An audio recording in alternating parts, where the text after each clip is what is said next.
predefined selection criteria. And I set out to try to contact the authors, read the method section to reproduce those findings.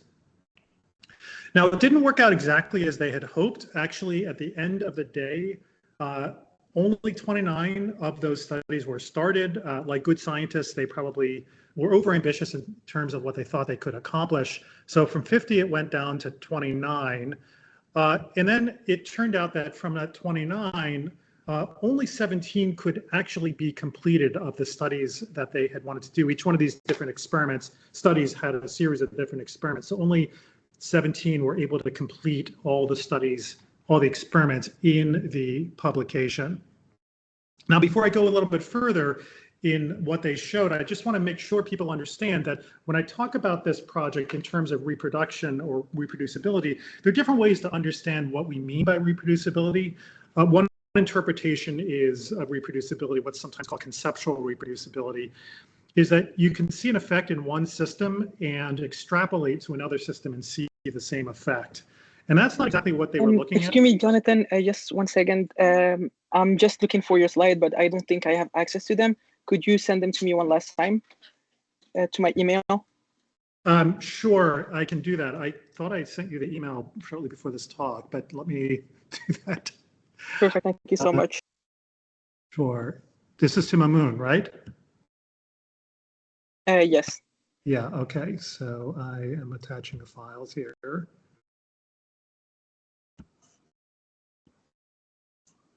Okay, I don't know, it's sent, so you should receive it. So I'll continue. Sorry everyone for the interruptions.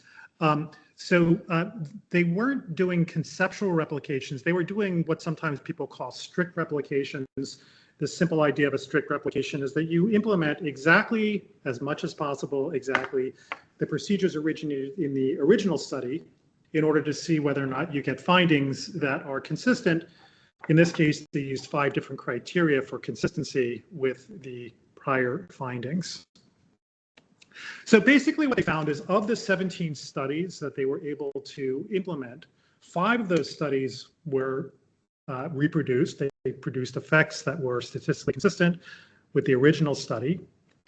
6 gave equivocal results. In other words, they seemed to tilt in favor of reproduction in some ways and against in other ways. So it was unclear whether they were reproductions or not.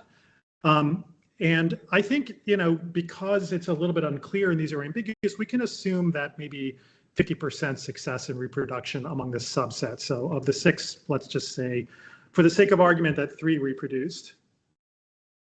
And then another 2 studies were completely uninterpretable and 4 did not reproduce at all. And so we can use those numbers to just kind of infer roughly that they found that about 47% of cancer biology preclinical studies were able to reproduce. Now that's one analysis. We can make a slightly different assumption and note that a number of studies weren't started. Some studies that were started were incomplete. So originally they started with 50 studies, as I said earlier. So if you wanted to look at this more, and if you thought that there's some reason that there's some bias in the subset of studies that eventually went on to a reproduction study, you could do kind of the equivalent of an intention to treat analysis. And what you would find there, if your denominator is 50 instead of 17, and you look at these same numbers, that only about 16% of these studies reproduced. I'm still not on. Oh, I'm up here. This is great. Okay, so good. Next. Next, keep going. Keep going. Yeah, next. Up to the one that says 16%. Keep going. Up, stop there. Perfect. You're perfect.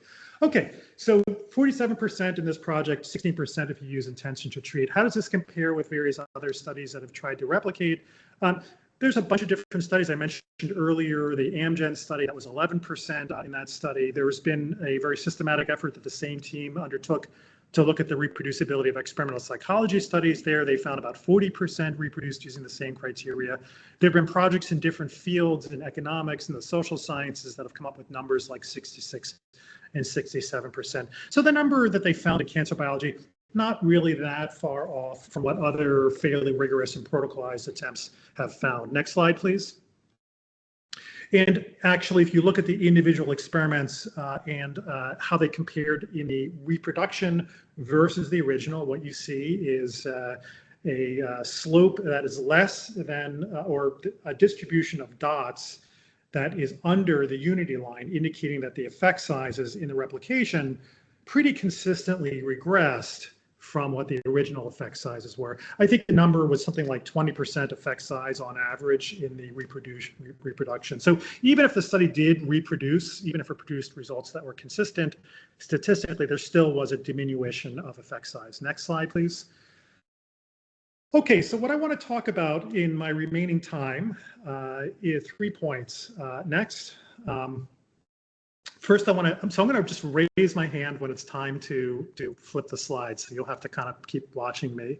So why are these replications so low? Why is that? How do we make sense of ethically what's going on? It turns out it's much more complicated. Yeah, that's fine. Next. And why do we have such limited uptake in terms of action in medicine on these issues in reproducibility? So let's go to the first question. Why is this replication rate so low? First, I think it's important to kind of think about this at a conceptual level and to recognize that there are some properties of science that make replication failure basically inevitable, some statistical properties that I'm going to describe.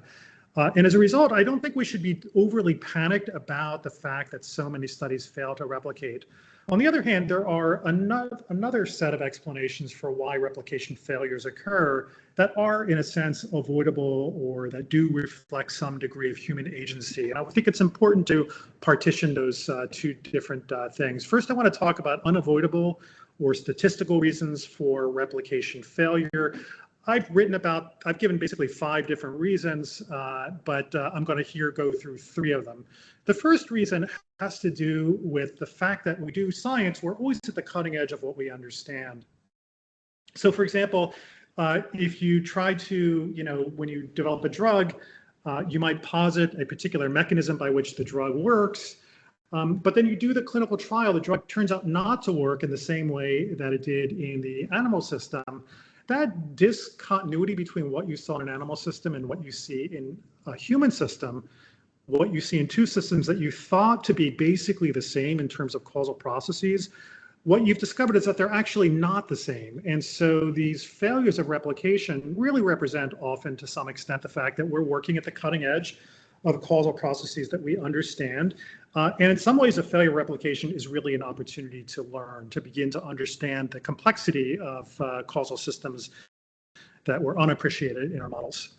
So the point is that our theories, whenever we go into investigation, are incomplete by definition. That's why we do science.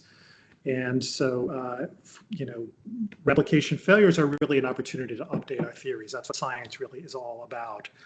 So the second reason has to do with more statistical reasons. Years ago, people may remember there was a jetliner, a Malaysian jetliner 344, Flight 344, that went down somewhere in the Indian Ocean. People couldn't figure out where it went down. To this day, no one's ever been able to find a jetliner. It's one of these mind-blowing moments, like how can an airliner go down and people can't find it in the ocean? Don't they have GPS, Now, in fact, if you remember this, you remember that when they were, trying to find this downed jetliner, first they set out airplanes to kind of scan the Indian Ocean in the space where the airplane might have been. And then once those scanning aircraft detected flotsam in the ocean, they then sent expensive sonar equipment to try to probe down to the ocean floor to see if they could find evidence of the airplane. And in a way, this is kind of a picture of how drug development works, very analogously. You can think of drug development as sort of this exploration of a vast multidimensional space of different therapeutic candidates, that is particular molecules given at different doses, at different timings of illness. And the task is to kind of scan that space as quickly as possible with as few resources as possible, like those airplanes, before you really bring out the big guns in terms of large, clinical trials or, the equivalent of sonar equipment. And so if you're going to scan, there are 2 properties that are really kind of important to remember. First of all, you're using techniques that are fast and frugal and inexpensive, and those are conditions that will create false positives, but that's necessary because after all, you're only scanning. And the second point is that you're dealing with low base rates.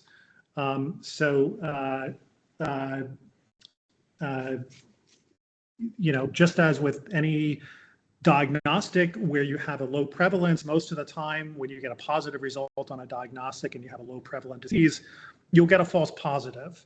And that is just, again, a basic property of what it is to develop drugs. We're always contending with the fact that most of our hypotheses are wrong, and it takes an incredible amount of work and development to fish out the truthful hypotheses. So that explains, I think, another reason why a lot of studies, we get a lot of false positives in drug development. And the third reason has to do with, I think, a basic economic calculation that scientists make that I think is a very rational one, which is that anytime you do an experiment, you're contending with chance, we all know. So you get some sampling of the world that's going to distribute randomly around a true effect. So imagine you're testing 5 or 4 different drugs, and you do a study and you get different effect sizes. Some of these effect sizes, the red arrows here are indicating the effect sizes you measure. You'll see that there's an average effect size that you get, let's call that the null or something, and you see that some of them are a little bit over the null, some of them are a little bit below, but occasionally you get an effect that's way above the null. Well, if you're a rational scientist, and you're thinking about which study to follow up on, which one are you going to follow up on rationally? Well, you're going to follow up on the one that gave the largest effect, because there's no way at that point for you to know whether that effect is real or whether it reflects some kind of random variation. And so a rational decision maker inherently is going to follow up on positive studies, which by definition are going to be confounded to some extent by random variation, and thus there's going to be some kind of regression to the mean. So those are a couple different reasons why I think baked into drug development there is this sense of regression of effects and non-replication. Okay, next slide, please.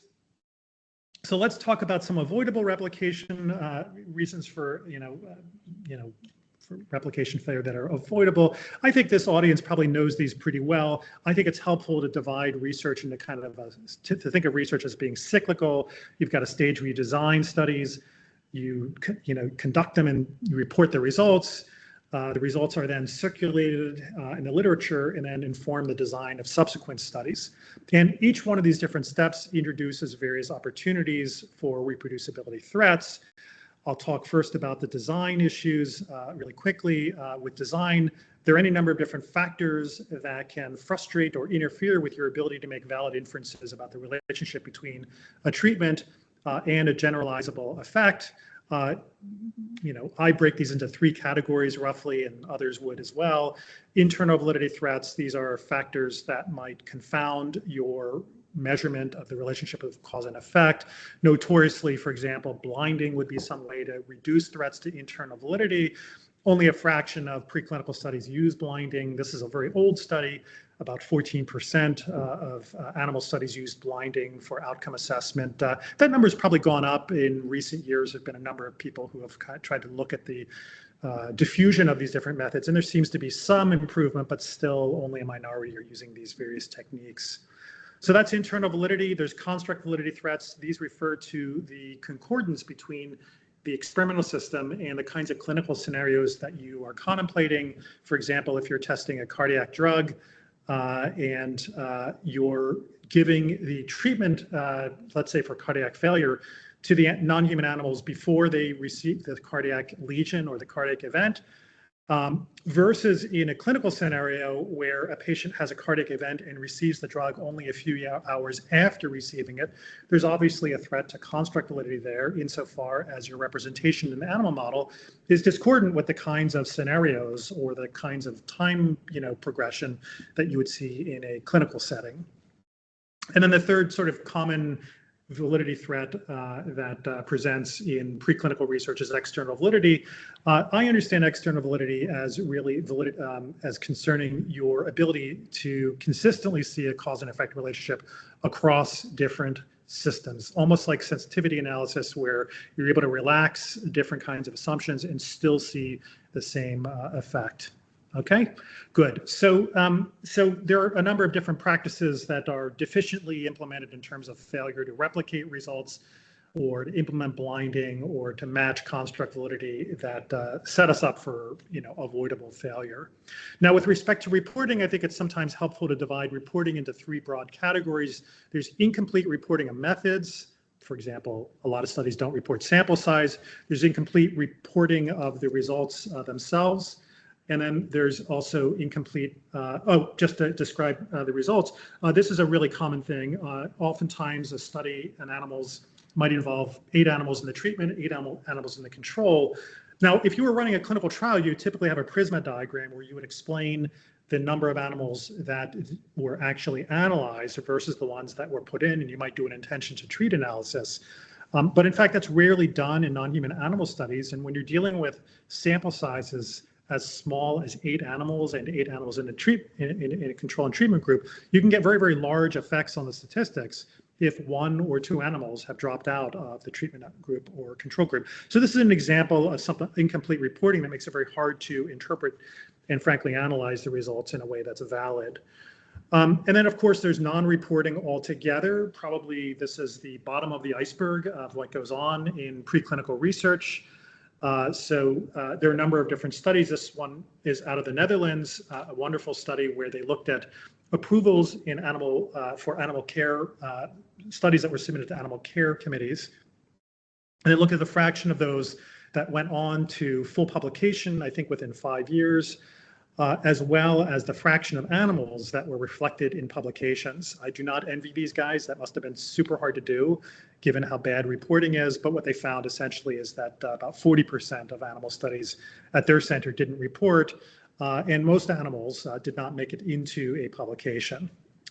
So reporting, clearly an issue. Now, uptake is something I think we don't talk enough about, but I think it's also probably as important, if not more important, as part of the reproducibility puzzle. I'm just going to give the illustration here of what I mean. This is a paper that I really, really love that was published in BMJ. At the time this was published, there was a controversy around the pathophysiological cause of a disease called inclusion body myositis, or I don't know, however, IBM is how it's abbreviated. And there was a belief that, some people believe that it was caused by a very similar protein amyloid accumulation that causes Alzheimer's disease. But there was evidence against this as well. And what they did is they took all the studies that made a claim about the cause of, this disease in terms of beta amyloid, and they traced backwards as well as forwards to look at the studies they cited in support of that, as well as subsequent studies citing that claim.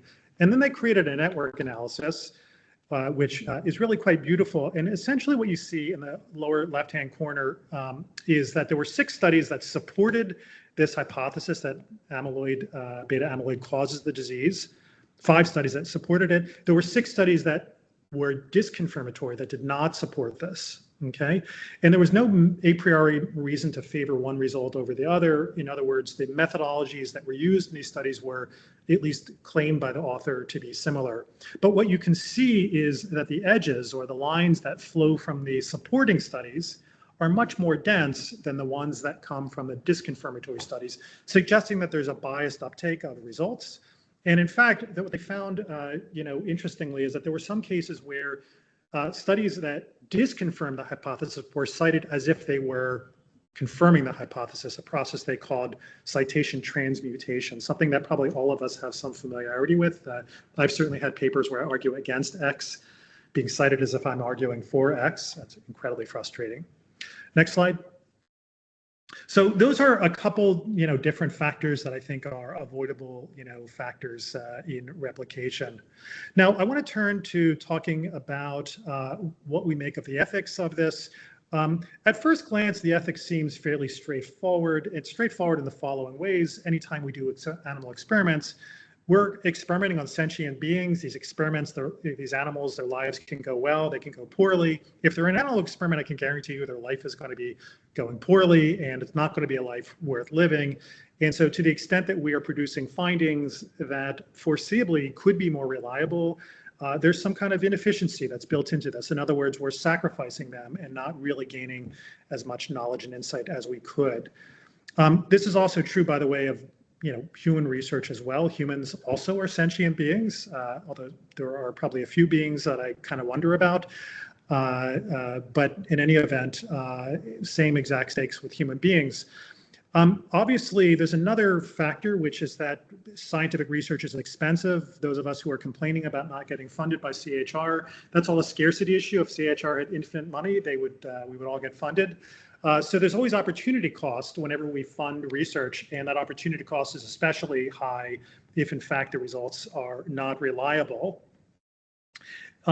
These opportunity costs, of course, can be monetized. Drug companies certainly monetize them insofar as the high failure rates in drug development partly explain the reason why drugs are so expensive, and these get passed on to consumers. Now, it's tempting to think, when I present this to people who are laboratory researchers, to think, well, okay, yeah, I understand the stakes of this, but we don't really have to worry about too much bad happening if we can't reproduce the results. Because after all, in drug development, we have this wonderful filter where we do preclinical research, and thankfully we do clinical trials to confirm those preclinical studies before drugs get into patients. And that's true of a lot of drugs, but in fact, to a surprising degree, a lot of clinical decision-making is actually based on preclinical evidence.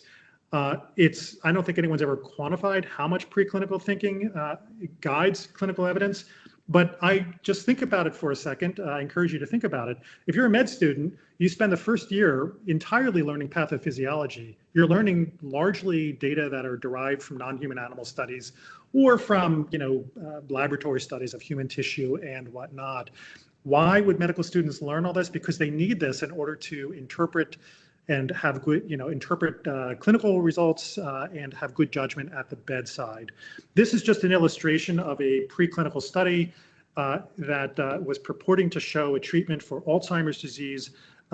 This study, once it was published, there was a big New England Journal of Medicine, my favorite journal, published a big ethical commentary about whether it was ethical to begin to use the drug off-label. It's a good example where a drug can be validated in non-human animal studies and people start using it in patients. We saw this during the COVID pandemic with hydroxychloroquine. Now, one of the interesting ironies of this particular study I pick out here, the drug was bexarotene, which is a drug that I think is used to treat cutaneous T-cell lymphoma. It turned out that this result actually was not replicated. There were several labs that tried to reproduce it and it did not replicate. Okay, next slide. So let's go back now. So I've talked a little bit about the cost of reproducibility, but I think the issues are a bit more subtle than that. And I wanted to uncover that subtlety. I want to think a little bit conceptually about this reproducibility project and work through this a little bit.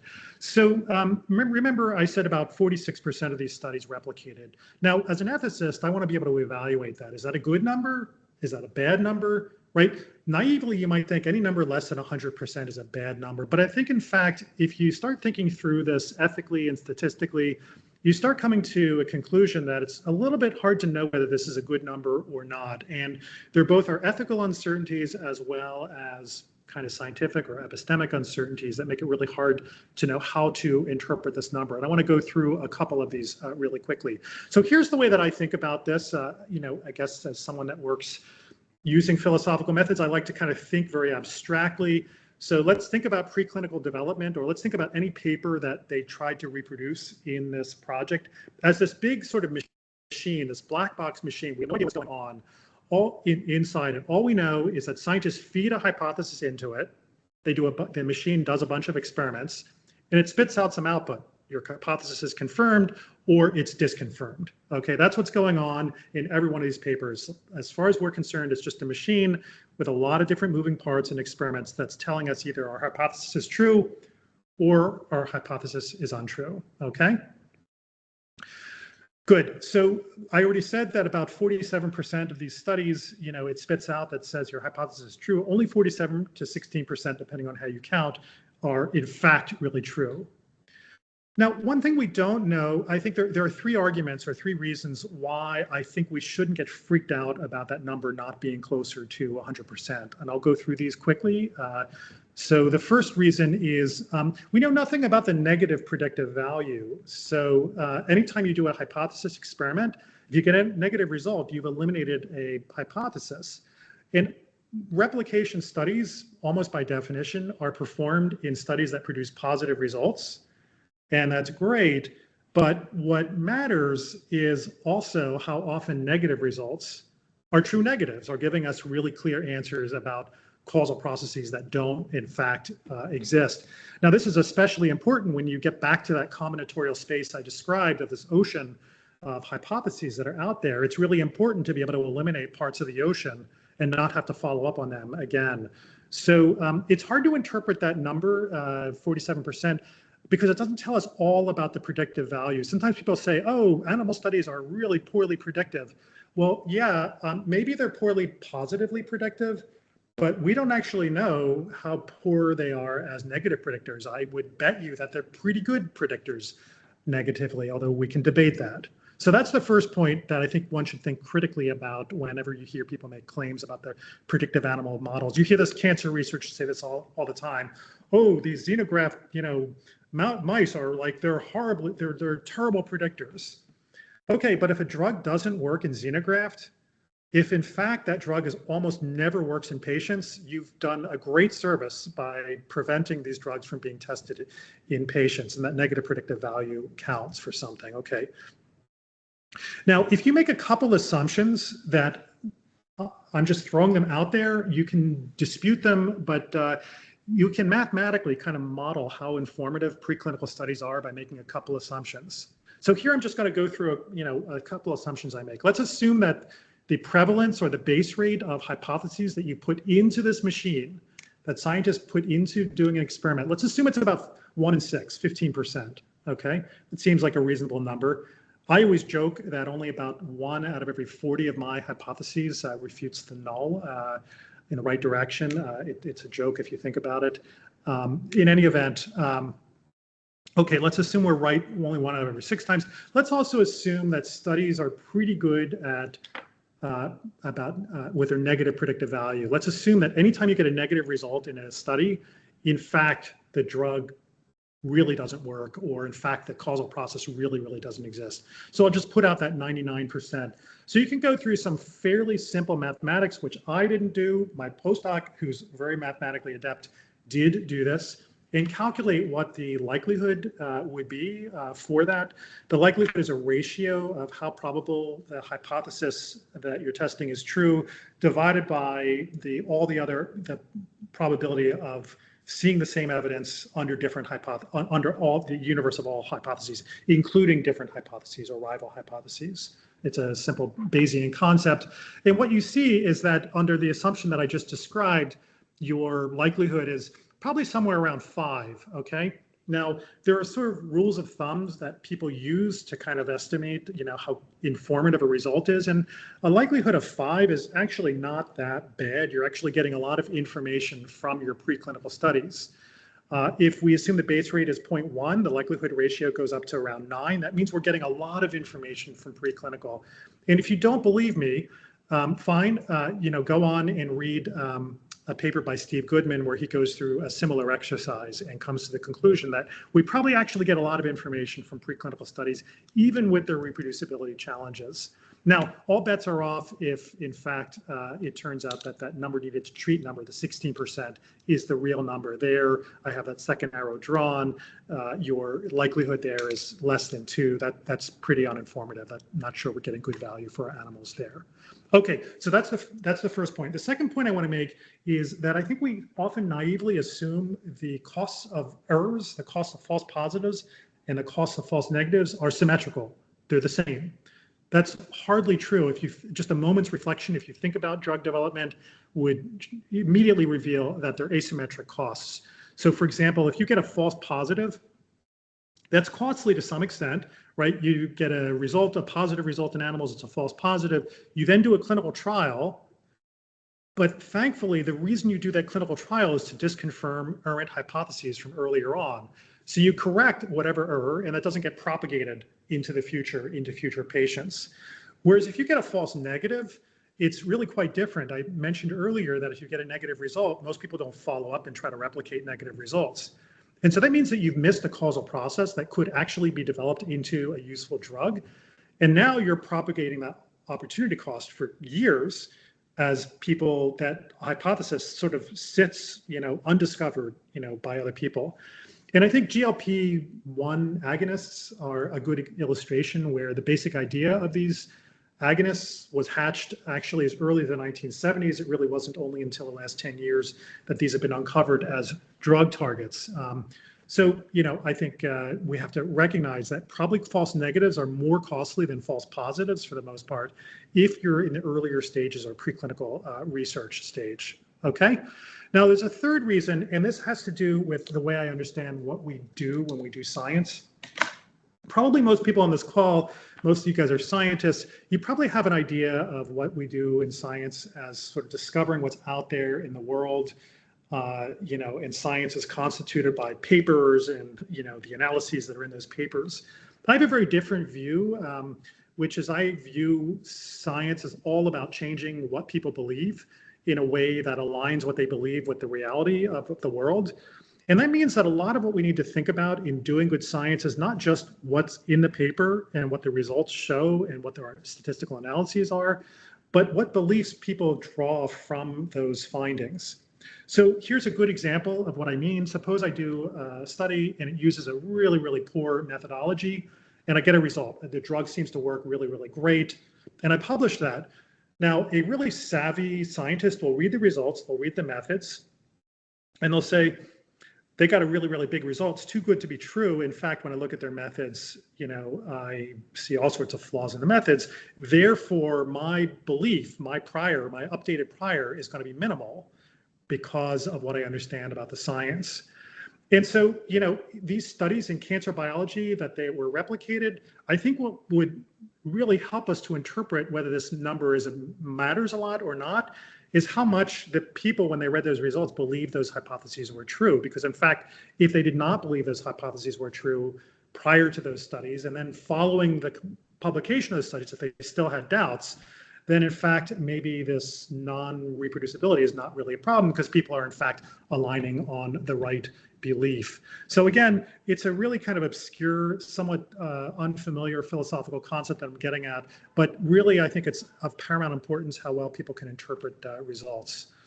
Okay, so now I want to turn to talking about the limited uptake of decision makers, having sort of probably explained why I think this is just a very, difficult area to work in terms of understanding the ethics as well as the science. So I should be clear that there are a number of different policymakers and actors that have taken these findings up. The NIH, for example, to its credit, has issued various guidelines and statements about what kinds of practices you should be implementing and reporting when you do non-human animal studies. If I may say, since some of the audience here is in Ottawa, I don't think Canada's at all kept up with the NIH. It's, to me, really, really sad.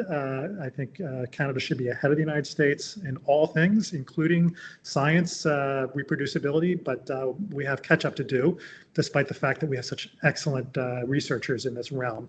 NIH has done that. Major journals have issued statements about what you need to document or what you should document when you claim these things. There are a couple regulatory guidance documents like those from the FDA, particularly around cell and gene therapy, that call for addressing issues like internal validity threats and whatnot. So it's not like there hasn't been any awareness or uptake of these reproducibility threats. But I think once you start looking further in places where you'd expect it to be taken up, you're surprised, or at least I'm always shocked, that there hasn't been actually more contact between these findings and practice. So, for example, if you go through guidance documents from the European Medicines Agency or other guidance documents on phase 1 drug studies, not gene and cell therapy studies and whatnot, you will search in vain to try to find anything addressing the rigor or the reproducibility of your preclinical efficacy studies. Regulators, basically, all they're concerned about is safety. Philosophically, this makes zero sense. Like, I can explain if we have time afterwards that they are working with a logical fiction in suggesting that you can only think about safety and not think about efficacy. It makes zero sense. But anyway, basically, that's how drug regulators approach this outside the realm of cell and gene therapy.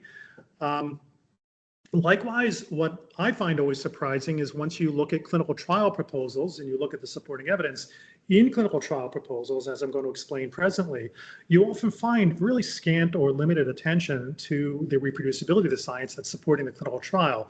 I did a PhD myself, I should say, in molecular genetics. And, when I would get up and present in my department, you would brace to be shot down for any number of different challenges in the interpretation and the reproducibility of your findings. And I'm always sort of shocked that, I was doing yeast genetics and people were sort of stopping me from, doing yeast experiments that were not reproducible.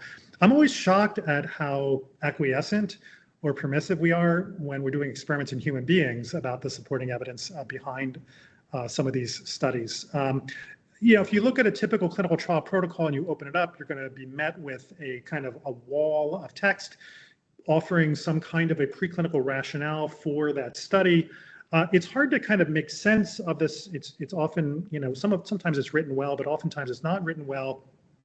But I've developed an approach some people here on this conversation may have heard of called PATH. And what PATH does essentially is it parses this evidence into essentially 9 different categories. I'm not going to go through PATH, but what I do want to do is show you how if you apply PATH to a set of clinical trial protocols, you can see that there are various kinds of gaps that are left out of protocols that make it very difficult for people to form valid interpretations of how strong the support is for clinical trial proposals. So we did a study first looking at cancer phase 2 protocols to look at the supporting evidence.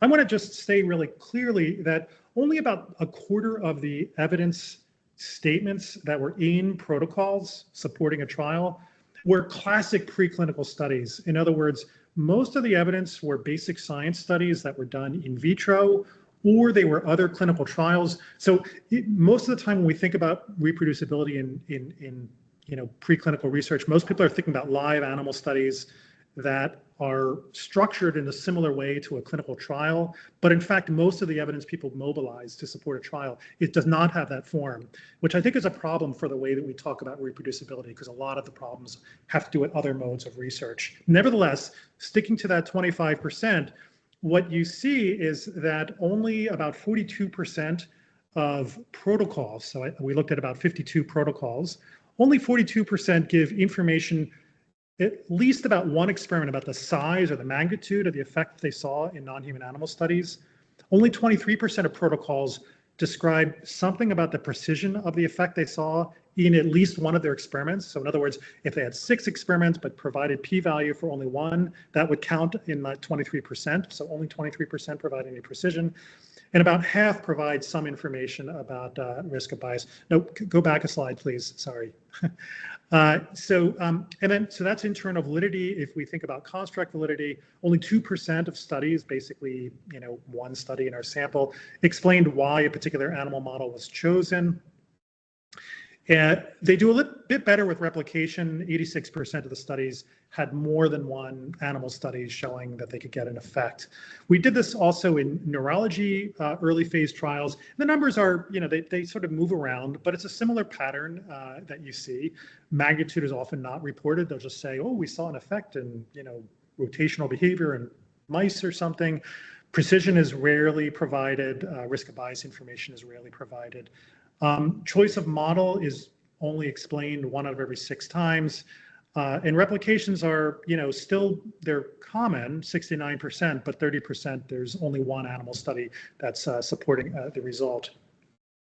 Now, this is even more puzzling when you put this next to some other information my lab has. This is unpublished data that I'm going to present to you here, where we did a structured survey of IRB chairs in the United States. This was led by a group out in Colorado, where we wanted to query them about how they approach the ethical review of early phase studies in neurology.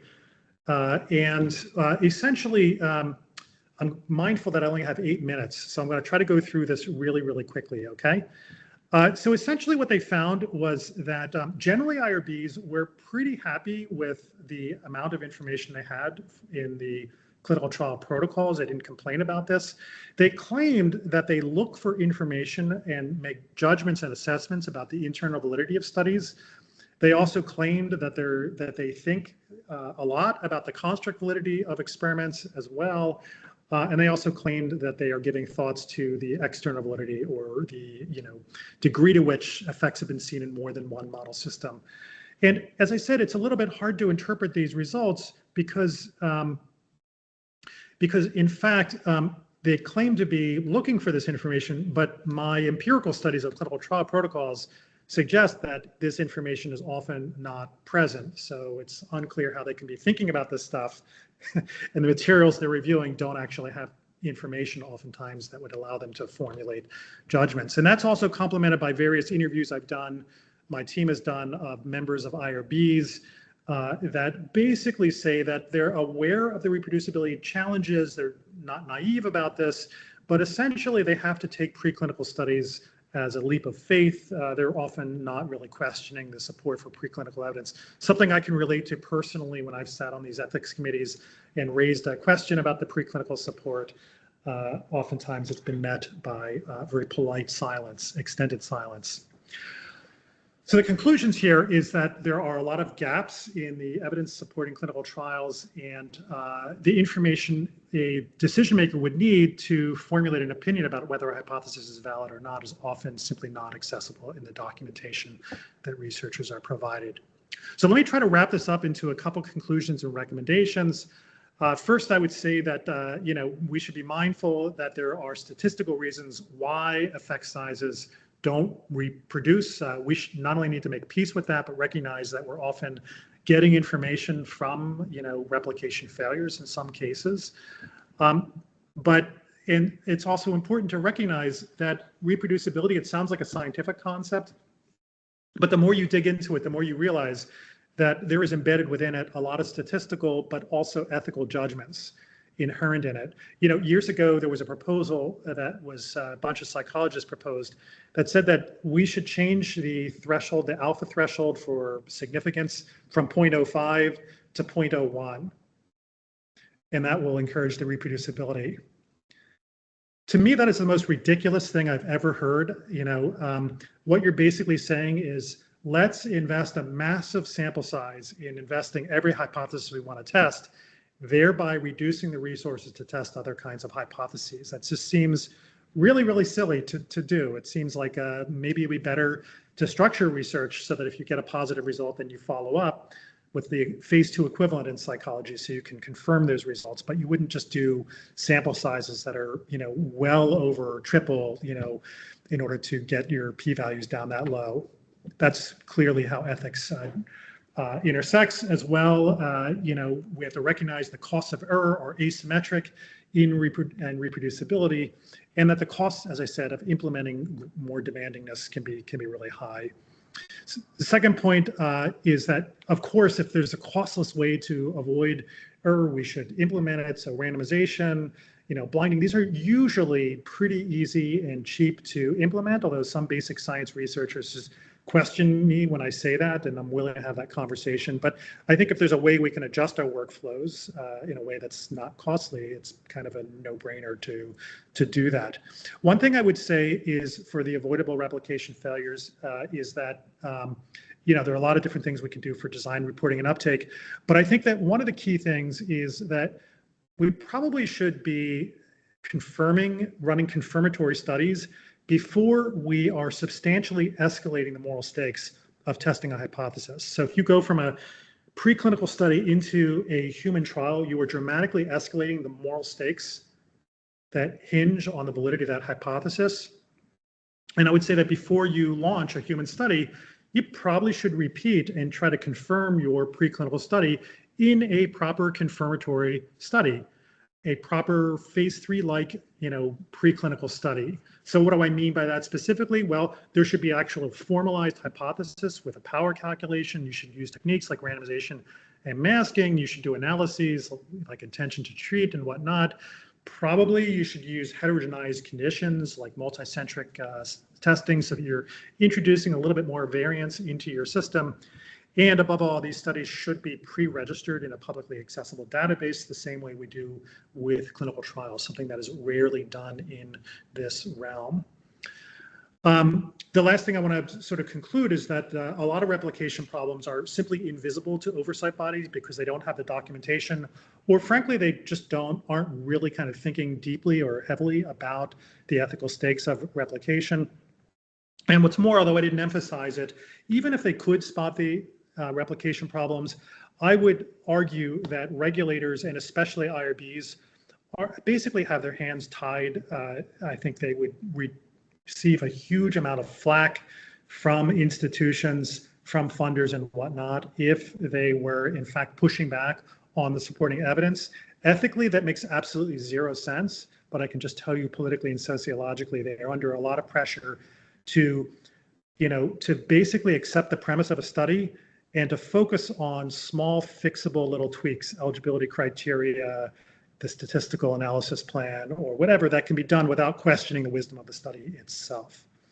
So I'll just close by noting a small number of people, of many, who contributed to some of the data I showed you. Patrick Kane, was my postdoc who did that work that I described, looking at likelihoods in preclinical research. Celine Beiser did the study in cancer clinical trial protocols. Katerina Karianis did the study in neurology. Christine Bao is the person who led the survey team in Colorado with the results of the IRB survey. And I'll just close also by thanking my funder, especially CHR. CHR has been incredibly generous through the years of funding work that is often, conceptually challenging and sometimes iconoclastic, and I'm really grateful to the agency for that support. Well, I've got 1 minute for questions. Thank you so much, Jonathan. It was an incredible presentation, so much content that you got through, and the links between the different topics as well as it was really a great lecture. I had an immediate question, but of course, if folks have time to stick around and ask questions, if you need to leave, obviously go. Quentin, go ahead.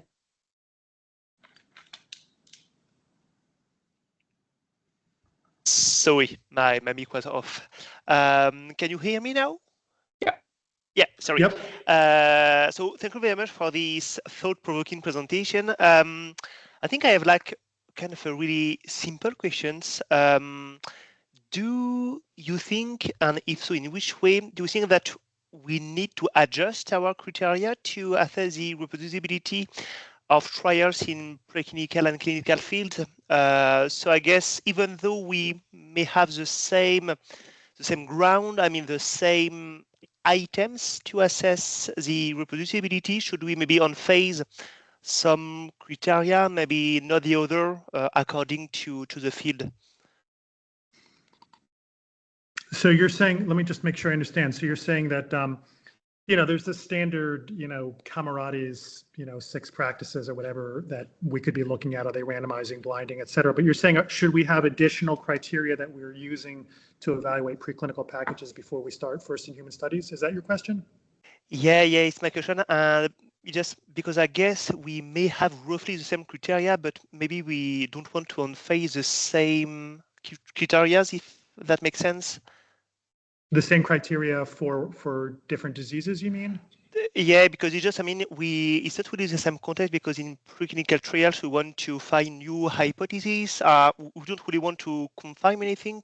And it's just the same situation for the clinical trials. So I'm just wondering if we should have the same criteria, or maybe not to have the same weight for each of the criteria. Yeah. Okay, there's lots to unpack. I think it's a really good question, and I think to answer it really deeply, I would have to go into we'd have to unpack what we mean by criteria and what we mean by same. But I'm going to take a stab at trying to answer with a little bit of uncertainty about whether we're on the same page with those concepts. I think the answer is, as we say in Germany here, Jein, yes and no. So I think that on the one hand, I think if you think about this carefully, as I am trying to do, you would come to the conclusion that your evidentiary thresholds, whatever we mean by that, for advancing a drug into first-in-human studies would vary by different diseases. Just an illustration of this, if you have a really serious life-threatening disease and there are no treatments, a disease like ALS, you would tend to favor more permissive standards for launching a first-in-human study than for a condition like asthma, where we have a lot of really, really effective treatments. And so, I think that for sure, criteria need to vary by any number of variables, one of which I think, is the severity of the disease. Now, having said that, I do think that there is some stability around criteria once you are within a disease, and this is actually work I'm trying to do right now. In fact, right before this presentation, I was on a conference call with someone I'm collaborating with this. So I think I mentioned that the costs of false positives and false negatives are asymmetric. I mean, they could be symmetric. There's no reason why they, can't sometimes be symmetric, but usually they're going to be asymmetric. And I think that, the costs of false positives are going to be different in different fields, as are the costs of false negatives, as are the base rates with which results, carry forward and whatnot. And I think in principle, you could mathematically model this. And I think what you would find is that there really has to be different standards or different thresholds that you would use for launching a trial into first-in-human studies. I want to just illustrate a point that maybe illustrates this that I think is really going to be completely off most people's radar. But I think if you're thinking about this ethically in a big picture way, this becomes really apparent. So imagine you're in a field of cancer and you've got 5 different companies that are developing a drug for a disease like glioma. Okay, really terrible disease, no effective treatments. Now, in one universe, all those 5 drugs are the same class of drugs. They're all immune checkpoint inhibitors, let's say, okay? Imagine a different universe where there's 5 drugs that are being developed for treatment of glioma, but only 2 of them are immune checkpoint inhibitors. The other 3 are all different classes of drugs. It seems to me that your costs of false negatives are really different in those 2 different scenarios. In the first scenario, if you get a false negative with one immune checkpoint inhibitor, no problem, because there's 4 more in line behind it. So you have more of a probability of recovering the validity of that basic hypothesis. Whereas in a universe where you have a lot of diversity, those false negatives are really, really costly. And I think that, ethicists, regulators, most of us are not used to thinking in this kind of landscape, kind of portfolio way about the ethics of trials and how the criteria we ought to use. But if you're going to think about this rigorously, you have to, you simply have to. And so I think what you would find is that in Alzheimer's, or in any disease area, there's going to be a uniform number of drugs that are in development that are clustered in different disease areas. And so your threshold in Alzheimer's is going to be fairly stable. It's going to be a different threshold than in glioma, which is also going to be fairly stable. So I think that's the yes part of the answer that I want to give you. Great, thank you. Dom, did you have a question as well? I saw you had your hand up. And I do. Thanks very much for the talk. I was just writing that I have to go shortly, but I will throw in my question quickly. It was interesting to hear you, Jonathan, talk about the asymmetric cost potentially of false positive, false negative. And it made me think about the fact that people are always up in arms about publication bias, the file drawer effect, and that in fact, according to your argument there, that it might in fact be much less dramatic or negative than we think, in that if there is a high cost to false negatives, then there's a benefit in people not publishing these results, because then people don't know about them and they are essentially replicated, right? Other people might try out or test out the same hypotheses, and then we might uncover mechanisms, patterns that are actually quite important, but would have otherwise been rejected and never investigated again. Is that essentially have you thought about this, or have you written at all about the file drawer effect? A little bit, not as much lately. I haven't been thinking about it as much, but no, I mean, I think I do have some thoughts, of course, about this. And like all my thoughts, they're confusing because I'm confused about pretty much everything. And so the case for all of us. Yeah, exactly. Yeah, right. So I know you have to go really quickly. I'll give you a really quick answer. So, I mean, I think that negative results it's critical to publish them. It's critical to be able to access them. I mean, assuming people can access them, it's critical. I mean, I would do worry a little bit about information pollution if the studies are not good. Yeah.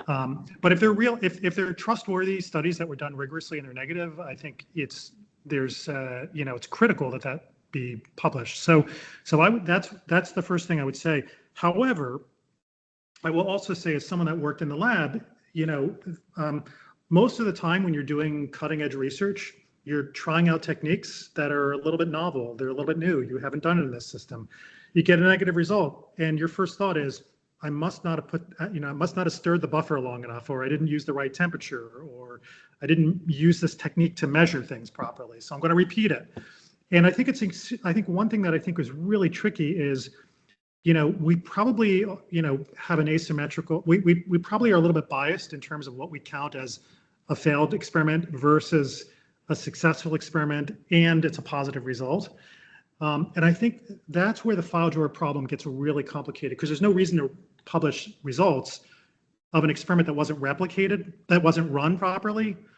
And it's very hard to have a readout about whether the study was run properly at all in the first place if you're learning a technique.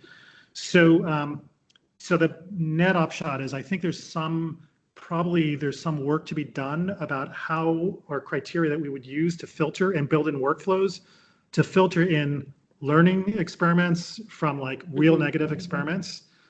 And I would say once you have a negative experiment, it should be published. I mean, I would favor pre-registering every experiment, but maybe not thoroughly exploratory studies. But yeah. Anyway, quick answer. Thanks very much. Thanks. We've completely monopolized your time, Jonathan, but one last question in the chat from Patrick, and it was actually very much in line with the question I had sort of thought of at the end of your talk too. Your talk today is fantastic, and it seems like you're touching on the most fundamental basic aspects of sort of how research should be designed, conducted, and reported. And yet it doesn't seem that knowledge is fundamental. So for instance, when most of us went through graduate studies and those of us teaching nowadays, there's often not a curriculum sort of space for folks to learn this. Can you comment on that? And sort of, I know there's efforts you and your team of collaborators have done to sort of educate in this space, but in the Canadian context specifically, how we might do this better? Yeah, no, I mean, I agree. I mean, I think I find I have somewhat divided opinions. Okay, so first I'm going to say that, I think a lot of people are bad scientist mentors. I think they don't inculcate the right values and priorities among trainees. I think a lot of people are, I'm always shocked at how tolerant people are to sloppy practices. Mm-hmm. People that work in my lab, when they go to work in other labs, are also often shocked and disenchanted.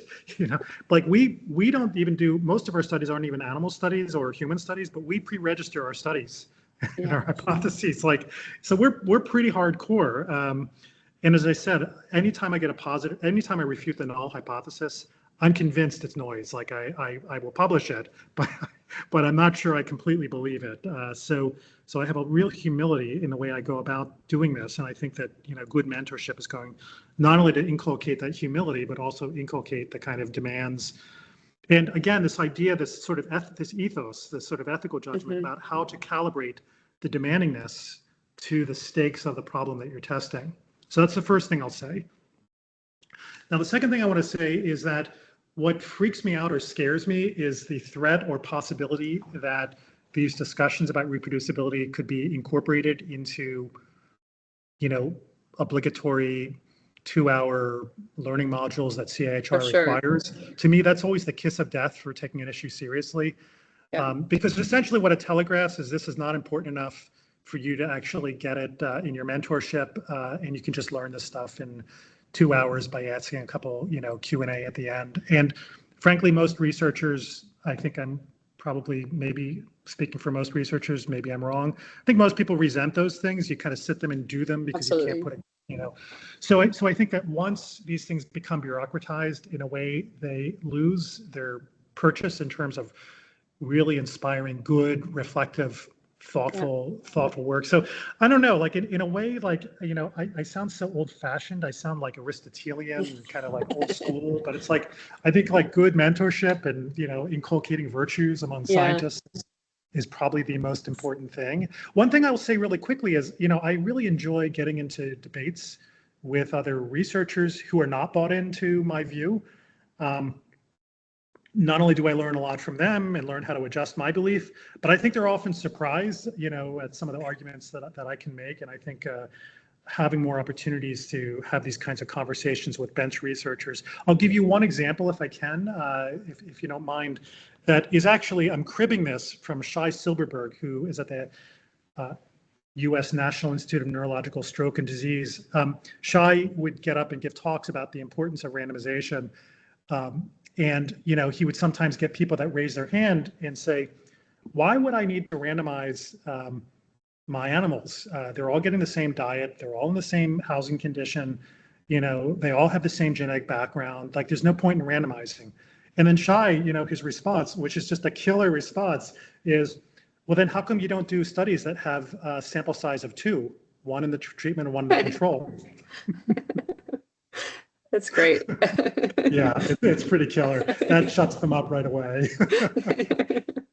Fair. Well, this has been a really great discussion. We will be able to circulate the recording for folks not able to join us today. Just a big thank you, Jonathan, for your discussion and the presentation. And we'll be in touch with others with updates. So Mamoon will send something up by the end of the week for other folks. And hopefully we can continue this discussion. I know I'd mentioned to some of the folks on the call, if you're not aware, Jonathan, we're hosting here in Ottawa the 2nd National Open Science Conference. And I think it would be a really great space for this type of sort of the more philosophical underpinnings that you speak to be brought to the fore. So we can chat more about that.